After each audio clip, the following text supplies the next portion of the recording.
जय हिंद प्यारे दोस्तों। आशा करता हूं कि आप सभी लोग खुश होंगे, स्वस्थ होंगे, व्यस्त होंगे और मस्त होंगे। और आज तो आप लोगों को कुछ ज्यादा ही खुशी होनी चाहिए क्योंकि हमारा उत्तराखंड स्थापना दिवस है। और सबसे पहले बधाई आप सभी छात्र छात्राओं को और प्रदेशवासियों को सबसे पहले बधाई और एवं शुभकामनाएं हृदय से। और सबसे पहले मैं उन सारों को भी नमन करता हूं जिन्होंने इस उत्तराखंड के लिए अपने प्राणों की आहुति दी है। श्रद्धापूर्वक नमन करता हूं और हमेशा करता रहूंगा। प्यारे साथियों, मैं इस पावन अवसर पर उत्तराखंड के सभी सैन्य बलों, अर्धसैन्य बलों, सेनावृत्तों को भी हृदय से नमन करता हूं जिन्होंने इस उत्तराखंड को एक गौरवशाली बनाने का प्रयास किया है और अपने प्राणों की इन्होंने भी आहुति दी है। कई सैन्य बलों ने ऐसे ही नहीं हमारा उत्तराखंड बना, ऐसे ही नहीं इस उत्तराखंड में आज हम वास कर रहे हैं, ऐसे ही नहीं इस उत्तराखंड को देवभूमि बोला गया है, मातृभूमि बोला गया है, सप्त भूमि बोला गया है, पितृभूमि बोला गया है। यहां पे अनेक नेताओं ने अपने जो है प्राणों की आहुति दी है। और आज का युग में आप जब देखेंगे प्रत्येक नेता कहता है हम ये कर रहे हैं, हम वो कर रहे हैं इस उत्तराखंड के लिए। आप लोग कर रहे हैं, क्या कर रहे हैं, लेकिन आप उस समय देखिए जिन्होंने अपने प्राणों की आहुति दी है, इस उत्तराखंड के लिए अपना खून बहाया है।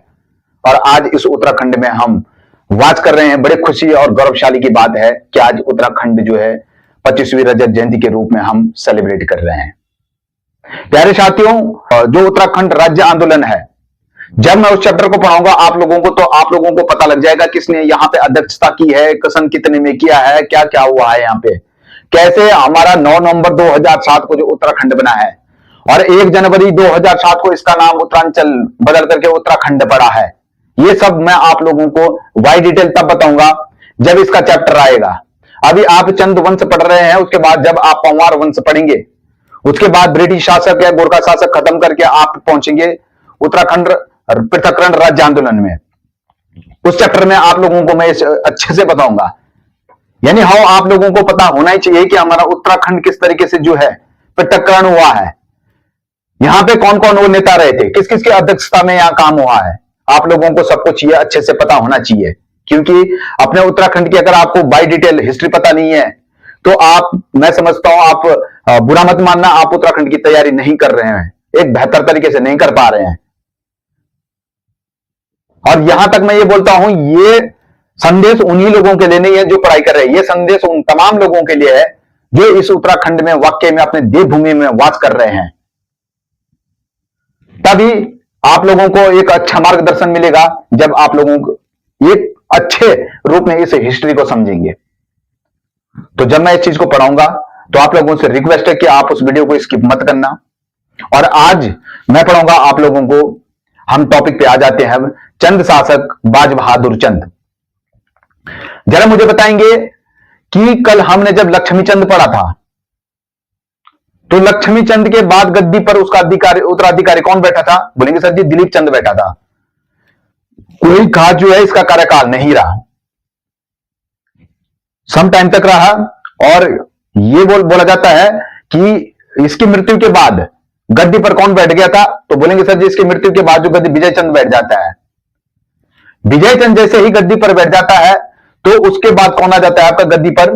तो बोलेंगे सर जी उसके बाद जब विजय चंद गद्दी पर बैठ जाता है तो उसके बाद जो आ जाते हैं आपका, वो है कि इसके समय सत्ता किसके हाथ में थी? तो इसके समय जो सत्ता थी वो आपका पीरू गुसाई और सुकाराम कार्की के हाथ में थी। और सुकाराम कार्की ने जो है वो आपके विजय चंद की हत्या कर दी थी। तो उसके बाद यहां पे महरा व फरत्यालों ने भी संघर्ष किया था। जैसे ही महरा और फरत्यालों ने यहां पे संघर्ष किया था तो इन्होंने आपके सुकाराम कार्की और पीरू गुसाई को भी कास्ट कर दिया था और गद्दी पर किसको बैठा दिया था? तिरमल चंद को बैठा दिया था। जैसे ही गद्दी पर तिरमल चंद बैठते हैं तो तिरमल चंद जो है सीधे जाते हैं और सुकाराम कार्की क्या करवा देते हैं? वो मृत्यु करवा देते हैं, उसको मरवा देते हैं। जैसे ही सुकाराम कार्की की मृत्यु हो जाती तो विजय चंद को क्या, ये पीरू गुसाई को क्या करते हैं? यहां से जो है वो भगा देते हैं। ठीक है, तो गद्दी पर कौन बैठ जाता है? तिरमल चंद। अब ये मत बोलना, इस तरह इसलिए बताया मैंने आप लोगों को कि यहां पे आपको पता है कि तिरुमल चंद था, यानी कि तिरुमल चंद। अब ये मत बोलना कि सर जी तिरुमल चंद जो है वो बाज बहादुर का पिता था। बाज बहादुर का पिता बिल्कुल नहीं था, ये बाज बहादुर का पिता नहीं था। ये बाज बहादुर का पिता जो था वो आपका नीलू गोसाई था। ठीक है, कौन था? नीलू गोसाई।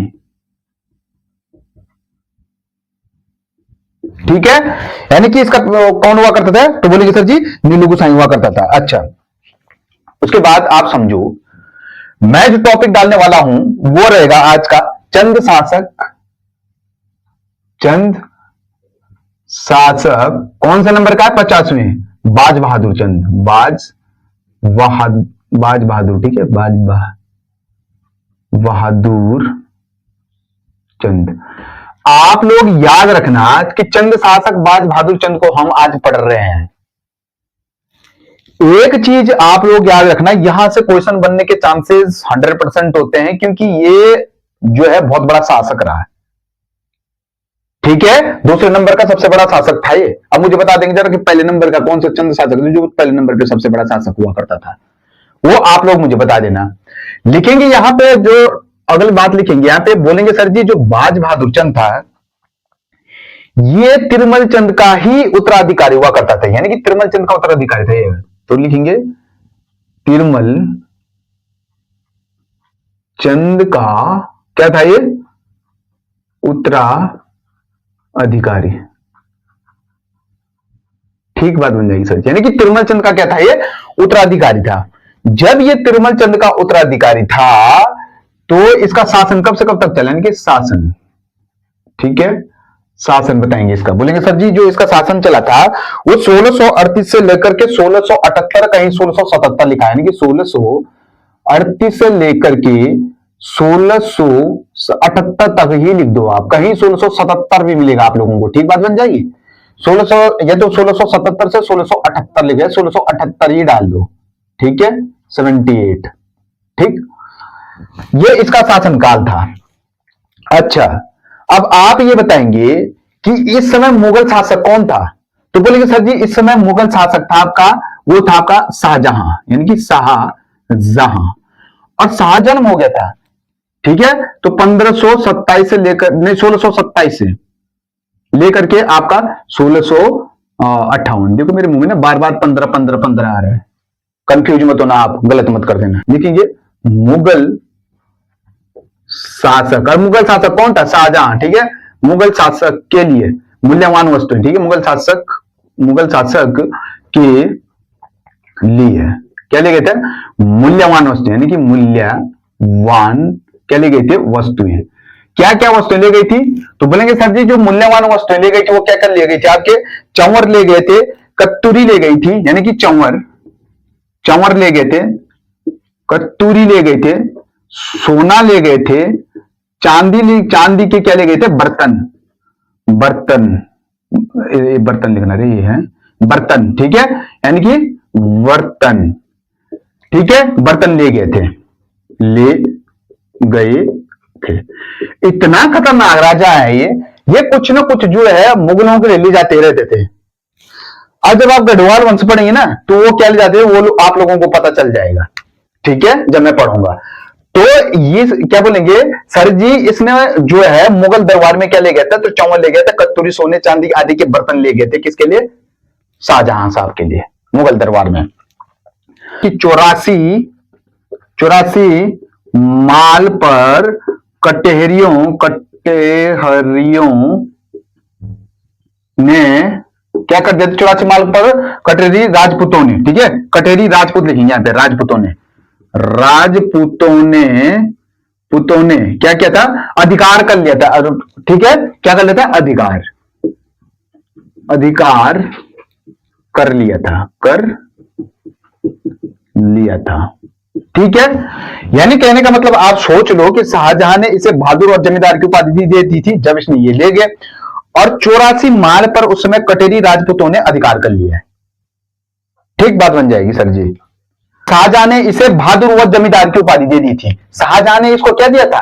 तो बोलेंगे सर जी शाहजहां ने इसे बहादुर व जमींदार की उपाधि दे दी थी, यानी कि लिखेंगे कुछ ना कुछ तो देगा शाहजहां भी इसको, ऐसा थोड़ी नहीं है कि ये ली जा रहा बस चौवन ले गया, कत्तूरी ले गया, सोना ले गया, चांदी ले गया, बर्तन ले गया, उसके सब कुछ दे दिया। मैं तो बोला हूं घर गृहस्थी भी दे देता है ना, कहने का मतलब तो यही है।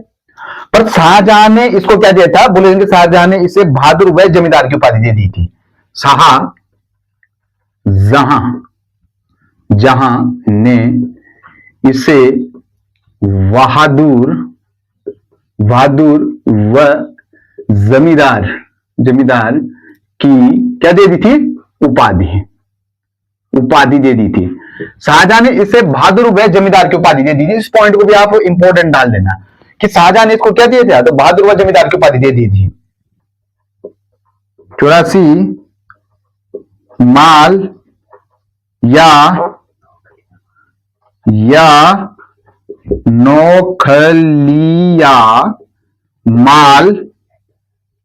नौखलिया माल या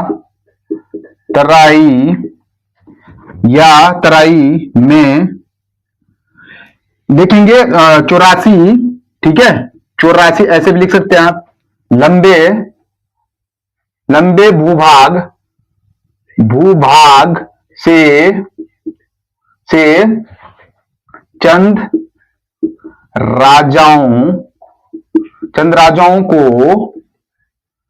प्रति वर्ष 9 लाख की आय होती थी, ठीक है प्रति वर्ष 9 लाख की क्या होती थी, आय होती थी। इस चीज को मत भूलना आप लोग, ठीक है। यानी कि 84 माल और 9 कुलिया माल पर तराई में 84 लंबे भूभाग से चंद राजाओं ने प्रति वर्ष, ठीक है प्रति वर्ष 9 लाख लिखना इसको, ठीक है प्रति वर्ष 9 लाख, कंफ्यूज मत होना, 9 है ये 9 लाख की आय होती थी, ठीक है। अगला जो पॉइंट डालेंगे आप यहां पे क्या डालेंगे कि बाज बहादुर चंद ने, यानी कि बाज बहादुर चंद ने तराई क्षेत्र पर बाजपुर नगर की स्थापना की, ठीक है तराई क्षेत्र पर बाज बहादुर चंद ने तराई क्षेत्र पर बाजपुर नगर की स्थापना की, ठीक है बाजपुर नगर की स्थापना की, ठीक है। और इसने क्या किया कि जब गढ़वाल में आया, पवार वंशों पर विजय के प्राप्ति की थी इसने, तो इसने उसके प्रतीक के रूप में यहां से जो है नंदा देवी की मूर्ति उठा करके कहां बसा दी थी, ले गई थी अल्मोड़ा में स्थापित कर ली थी, ठीक है। यानी कि लिखेंगे कि बाज बहादुर चंद ने गढ़वाल के पवार वंशों के विजय के रूप में, ठीक है, यानी कि बाज इंपॉर्टेंट करेंगे इसको, बाज बहादुर चंद ने पवार राजाओं पर लिखेंगे पर विजय प्राप्ति के रूप में, विजय के प्रति, अब विजय के प्राप्ति के रूप में लिखे, विजय के प्राप्ति के रूप में नंदा देवी की, यानी कि नंदा देवी की मूर्ति उठाकर कहां स्थापित कर ली थी इसने, तो अल्मोड़ा में स्थापित कर ली थी, ठीक है उठाकर अल्मोड़ा में क्या कर ली थी, स्थापित, यानी कि स्थापित कर ली थी। क्या हो जाएगा अगला पॉइंट, यहां पे अगला पॉइंट लिखेंगे अब यहां पे कि जब बाज बहादुर चंद ने गढ़वाल पर आक्रमण किया और पवारों पर विजय की प्राप्ति के रूप में इसने नंदा देवी की मूर्ति उठा करके कहां बसा दी थी, अल्मोड़ा में स्थापित कर ली थी। तो अगला पॉइंट लिखेंगे यहां पे कि यहीं पे जो आपके मुगल शासक होते थे, तो मुगल शासक ने गढ़वाल पर फिर आक्रमण किया, तो मुगल शासक ने गढ़वाल पर आक्रमण करने के लिए 1655 में खल्ली खुला के नेतृत्व में किया था। लिखेंगे, लिखिए यहां पे पॉइंट डालेंगे कि मुगल शासक ने गढ़वाल पर आक्रमण 1655 में, ठीक है 1655 में किसके नेतृत्व में, यानी कि खल्ली खुल्ला, ठीक है खल्ली खुल्ला के नेतृत्व में, ठीक है खुल्ला के नेतृत्व में किया था, ठीक है, नेतृत्व में किया था। अब जब इसने खल्ली खुला के नेतृत्व में गढ़वाल में 1655 में आक्रमण किया था, तो जब आज तो हमारा उत्तराखंड एक है ना, उत्तराखंड जो है 13 डिस्ट्रिक्टों से बनकर बना हुआ है, बशर्ते तो उस समय क्या किया था बाज बहादुर चंद ने, पता है, इसका साथ दे दिया था, किसका, मुगल शासक का साथ दिया था। तो इसका सहयोग किसने किया था, यानी कि सहयोग लिख सकता हूं मैं यहां पे, सहयोग, सहयोग लिख सकता हूं, किसने किया था, यानी कि चंदवंश, चंदवंश यानी कि चंद शासक, या तो वंश शासक लिखो आप, ठीक है, चंद शासक किसने, भाई साहब जी ने, नहीं, बाज बहादुर चंद ने। इतना खतरनाक थे बाज बहादुर चंद ने, चंद ने, ठीक है, तभी तो इसने सब कुछ ले गया, सोना चांदी के बर्तन वगैरह सारे ले गए थे, है ना। अब क्या होता है, यहां पे जो अगला पॉइंट आ जाएगा वो क्या आ जाएगा, यानी कि आप लिखेंगे अगला पॉइंट कि जो हमारा क्या होता है, बाज बहादुर चंद ने आपके कत्तूरी कुंवरों, जो बाज बहादुर चंद के जो आपके कत्तूरी कुंवरों होते थे, उन्होंने गढ़वाल पर आक्रमण किया। और गढ़वाल के आक्रमण कहां पे किया था इन्होंने, मनीलागढ़ पर किया था। और बताएंगे जरा, वर्तमान में जो आपका मनीलागढ़ है, मनीलागढ़, ये कहां पड़ता है प्यारे साथी, आप बताएंगे, ये पड़ता है सर जी पौड़ी, पौड़ी प्लस अल्मोड़ा की रेंज में पड़ता है, ठीक है, अल्मोड़ा, अल्मोड़ा की डिस्ट्रिक्ट की रेंज में पड़ता है ये, ठीक बात बन जाएगी। तो मनीलागढ़ पर इन्होंने क्या किया था, आक्रमण किया था। जैसे ही इन्होंने मनीलागढ़ पर आक्रमण किया था, फिर गढ़वाल के पूर्वी भाग पर भी इन्होंने आक्रमण कर लिया था। तो पूर्वी भाग में यहां पे आपने सुना होगा टीलू रौतेला ने क्या किया था, इनके लिए हथियार उठाने, इनको भगाने के लिए हथियार का इस्तेमाल करना पड़ा उनको, ठीक है। यहां पे अगला जो पॉइंट लिखेंगे आप, वो किस तरीके से लिखेंगे कि यहां पे कि बाज बहादुर, बहादुर, ठीक है, बाज बहादुर चंद के कत्तूरी कुंवरों, ठीक है, कत्तूरी कुंवरों ने मनीलागढ़ पर, मनीला क्या लिखेंगे, मनीलागढ़ पर, गढ़ पर क्या क्या था, आक्रमण, आक्रमण तथा गढ़वाल के पूर्वी भाग पर भी इन्होंने क्या किया था, आक्रमण किया, यानी कि गढ़वाल, गढ़वाल के पूर्वी भाग पर क्या क्या था, आक्रमण, आक्रमण किया, ठीक है, गढ़वाल के पूर्वी भाग पर क्या किया था इन्होंने, आक्रमण किया था। तो जब इन्होंने गढ़वाल के पूर्वी भाग पर यहां पे आक्रमण किया था, ठीक है, क्या लिखेंगे कि बाज बहादुर चंद ने कत्तूरी कुंवरों को मनीलागढ़ पर आक्रमण किया और गढ़वाल के पूर्वी भागों, तो यहां पे टीलू रौतेला को इनको भगाने के लिए क्या करना पड़ा, हथियार उठाने पड़े, यानी कि टीलू, तो यहां पे लिखेंगे तो टीलू रौतेला, रौतेला को हथियार, हथियार उठाने पड़े। और हथियार क्यों उठाने पड़े, क्योंकि इनको क्या करना था, यहां पे भगाना था, इसलिए टीलू रौतेला को यहां पे क्या करना पड़ा, हथियार का इस्तेमाल भगाने के लिए करना पड़ा, ठीक है। और बाज बहादुर चंद के बारे में तो बहुत, अभी ये मत सोचना कि इतना ही है, अभी बहुत कुछ है, ठीक है, ठीक है। अब यहां से कर दूं मैं इरेज, या फिर इधर से कर लेता हूं मैं, ठीक है, इरेज कर रहा हूं मैं इधर से, ये पूरा मिट गया, ठीक है, ये लाइन आपको बता रखी है मैंने अच्छे से, आप चाहो तो स्क्रीनशॉट ले लो, आप चाहो तो इसको लिख लो, बस खूब मेहनत करो, ठीक है। लिखेंगे कि बाज बहादुर चंद ने, क्या लिखेंगे, बाज बहादुर, ठीक है, बाज बहादुर चंद ने, ठीक है, यह तिब्बत, तिब्बत पर व्यापार करने, करने के लिए किसका दमन किया था, तो हुणियों का दमन किया था इसने, ठीक है, हुणियों का, हुणियों, हुणियों का क्या किया था, दमन, दमन किया था। तो यहां पे लिखेंगे मानसरोवर, मान सरोवर, सरोवर यात्रा व भोटिया, भोटिया व्यापारियों को, व्यापारियों, व्यापारियों को, यानी कि मानसरोवर यात्रा व भोटिया बाधाओं, बाधाओं से क्या कर दिया, मुक्त कर दिया था, मुक्त कर दिया था, ठीक है।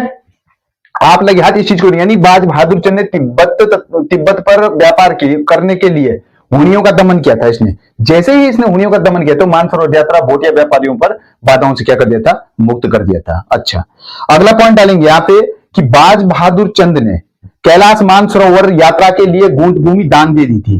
कब दी थी ये गूंट भूमि? 1673 में।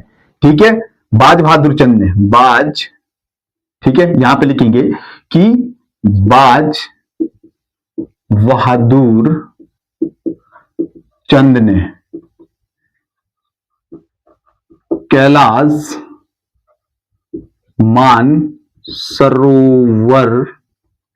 मानसरोवर यात्रा के लिए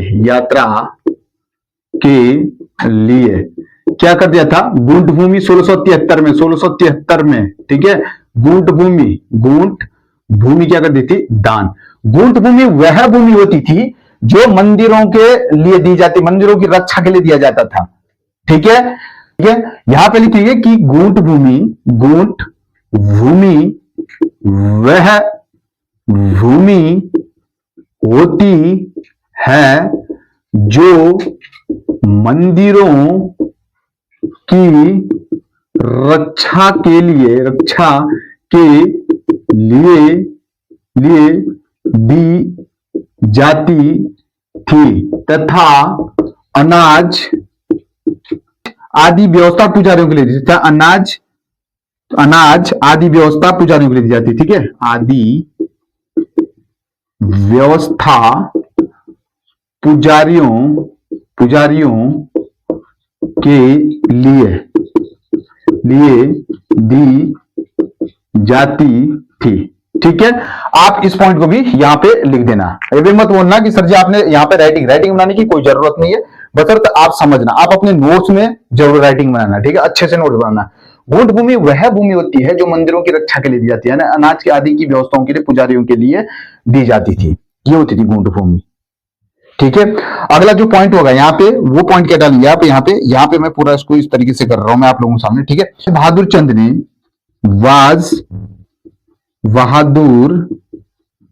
चंद ने भोटियाओं व सोकाओं, ठीक है, सोकाओं है ये, ठीक है, भोटिया व सोकाओं से तिब्बत को दी जाने वाली दस्तूर भूमि, तिब्बत को जो दी जाने वाली दस्तूर भूमि थी, तिब्बत को दी जाने वाली दस्तूर भूमि, ठीक है, दस्तूर भूमि है ये, ठीक है, भूमि, दस्तूर भूमि पर क्या कर दिया था इसने? रोक लगा दी थी, रोक लगा ली थी। ठीक है, इस पॉइंट को भी आप यहां पे डाल देंगे। क्या डालेंगे कि बाज बहादुर चंद ने भोटियों व सोकाओं से तिब्बत को दी जाने वाली जो दस्तूर भूमि होती थी उस पर क्या किया था इसने? रोक लगा दिया था। ठीक है, इस पॉइंट को भी अच्छे से डाल देंगे। और गूंट भूमि नहीं भूलेंगे कि गूंट भूमि किस चीज के लिए दी जाती थी।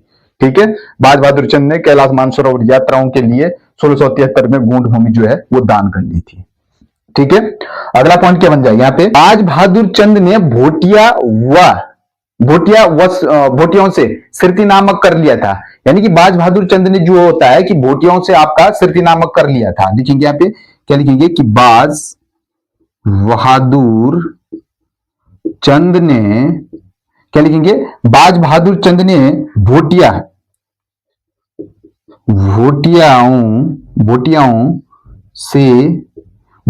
से क्या लिया था इसने? तो सिरती नामक कर लिया था।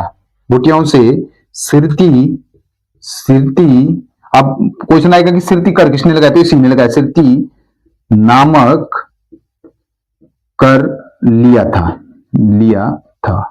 ठीक है, अब यहां पे इसने चंद शासक का वह कौन सा राजा था जिसने यहां पे जजिया कर लगाया था? यानी कि भारत में सबसे पहले, यानी यहां पे लिखेंगे कि भारत में सबसे पहले कब लगाया था? तो 712 में बताएंगे सर जी आपका मोहम्मद बिन कासिम। तो मोहम्मद बिन कासिम ने लगाया था। ठीक है, 712 में मोहम्मद बिन कासिम ने लगाया था। और जब 712 में मोहम्मद बिन कासिम ने लगाया था तो दिल्ली सल्तनत पर किसने लगाया? सबसे पहले लिखेंगे यहाँ पे दिल्ली सल्तनत पर किसने लगाया था? तो दिल्ली सल्तनत का शासनकाल कब से कब तक चलता है? बोलेंगे सर जी आपने बताया था कि दिल्ली सल्तनत का काल जो चलता है, दिल्ली सल्तनत कब चला है? यानी कि 1206 से लेकर के आपका, और आपका किन हो जाएगा 1500, पानीपत का पहले 1526 तक, ठीक है, 1526 तक आ जाएगा। तो यहां पे कहने का मतलब है कि दिल्ली सल्तनत का यहां पे कौन बैठता था उस समय? तो बोलेंगे आप सर जी कुतुबुद्दीन ऐबक, यानी कि कुतुबुद्दीन ऐबक,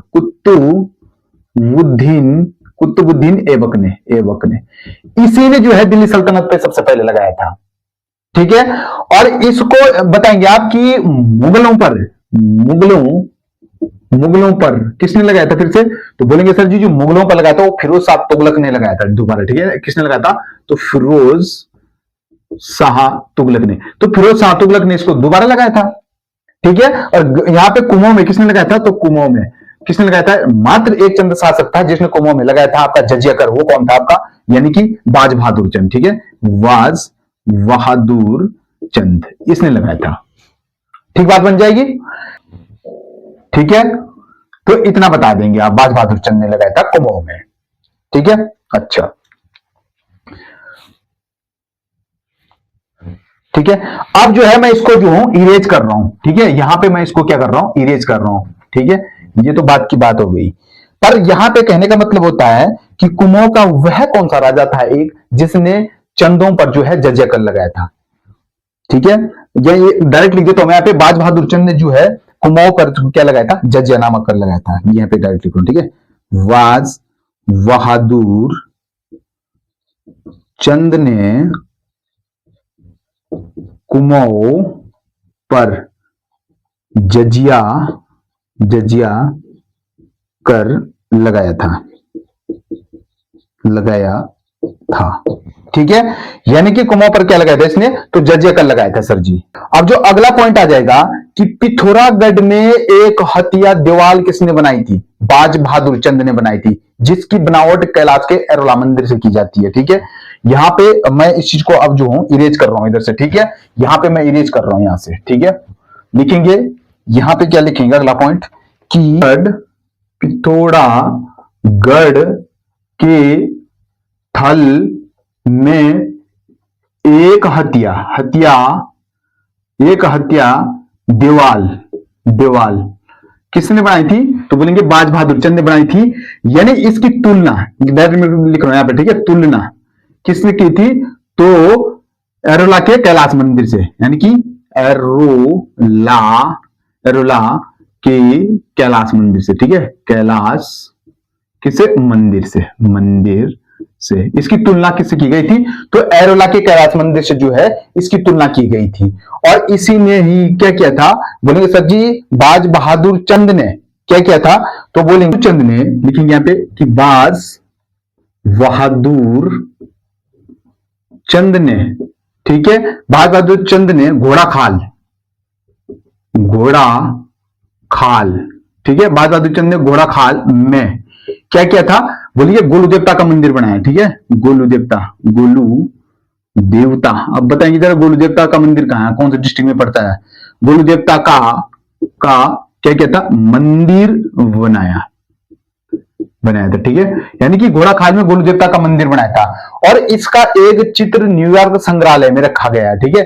ठीक है, बाज बहादुर चंद का एक चित्र न्यूयॉर्क संग्रहालय में रखा गया है, यानी कि बाज बहादुर चंद का एक चित्र कहां रखा गया है?